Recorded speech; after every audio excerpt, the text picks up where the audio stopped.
Welcome to Rooted Rituals.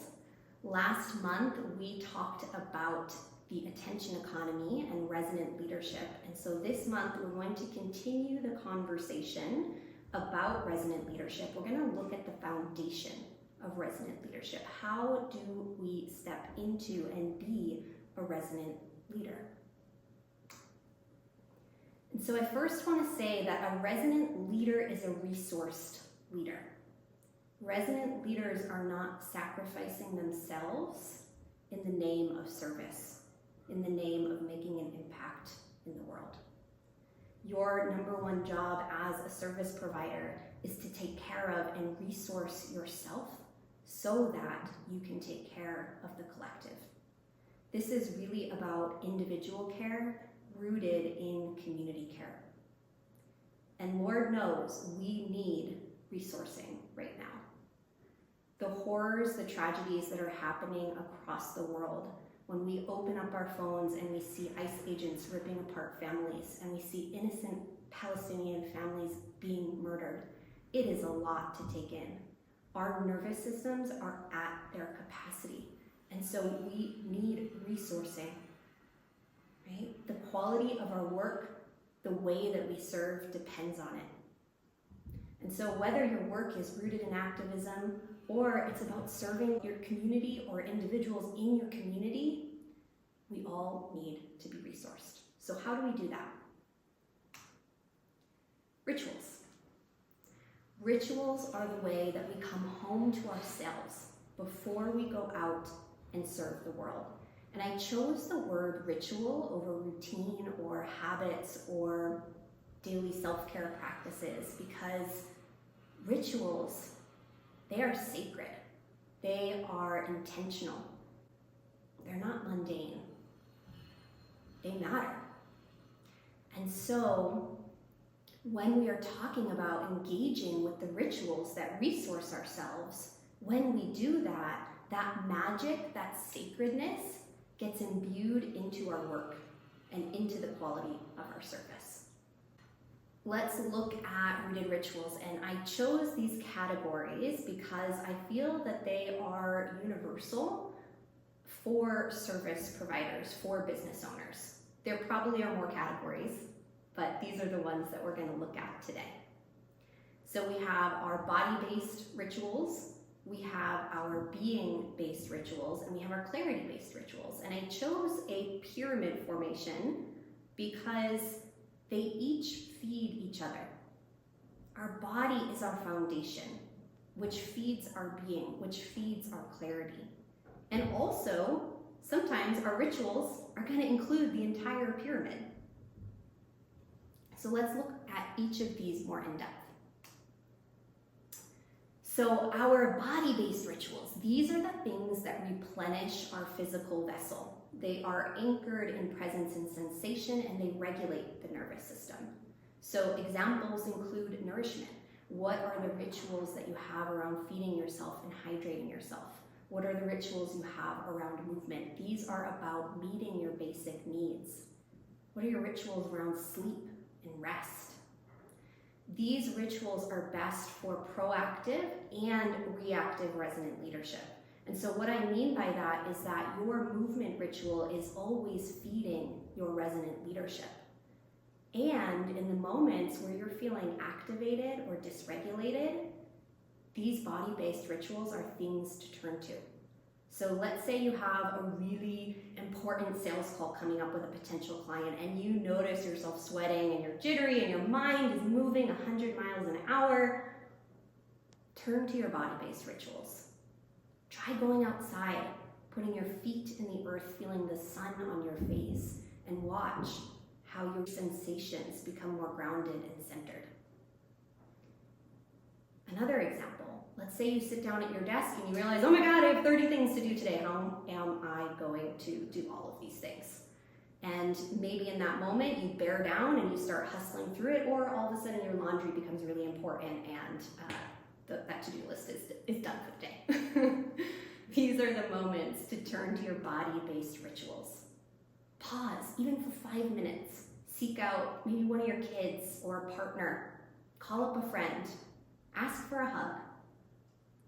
These are the things that will help us to feel centered. And they don't take very long either, which is pretty awesome. Just think about where you come from and who you be when you are grounded and centered. When you show up to that sales call feeling powerful, right? When you show up to your to-do list feeling grounded. These rituals infuse that energy into our work. So let's look at being-based rituals. These are the things that tap you into your power.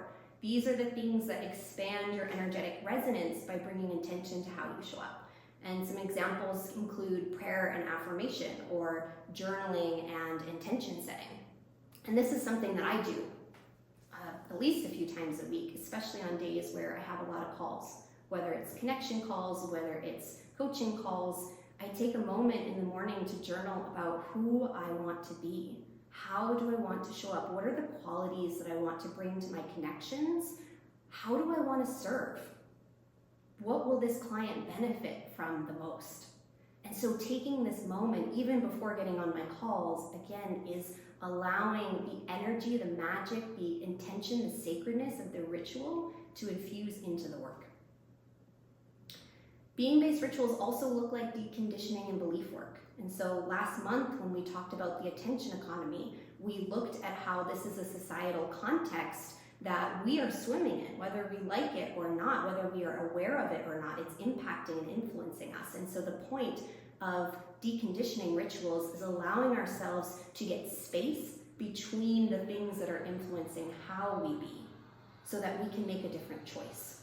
We can choose something different. We can choose to step into resonant leadership as opposed to be pulled in by the attention economy. And so these rituals are really best for proactive resonant leadership. In the moments where you're feeling heightened or activated, this might not be the best choice. Returning to your body-based rituals first to ground, to center, and then coming back to your being-based rituals will infuse that quality of energy that we're looking for. So last one's clarity-based rituals. So these are the rituals that provide guidance and direction and a tether to truth. They heighten our intuition, our inspiration, and our creativity. They're at the top of the pyramid. They're great for when you want to create, whether you're creating a post or a workshop or a new offer. They're great when you need answers. Maybe you're facing a challenge and you just can't problem solve. And I'm going to say clarity-based rituals, sometimes this guidance is external and sometimes it's internal. So sometimes when we need internal guidance, our clarity-based rituals clear our channel. It shuts down the noise. So this could look like taking a social media cleanse. It could look like getting into stillness, meditating, journaling, really going inwards for your answers, for your clarity. And sometimes it's going to benefit us to also have external clarity, external guidance. And so maybe one of your rituals is listening to a podcast that you love, because every time you listen to it, new ideas start to drop in, you feel inspired, you got an answer to a problem that you were facing. That's the moment where you're leaning on the external guidance, okay? And so working with a coach or having a sounding board, being a part of a mastermind or learning is also part of clarity-based rituals. And these are, again, best for proactive, resonant leadership. And sometimes, your rituals are going to hit on all three.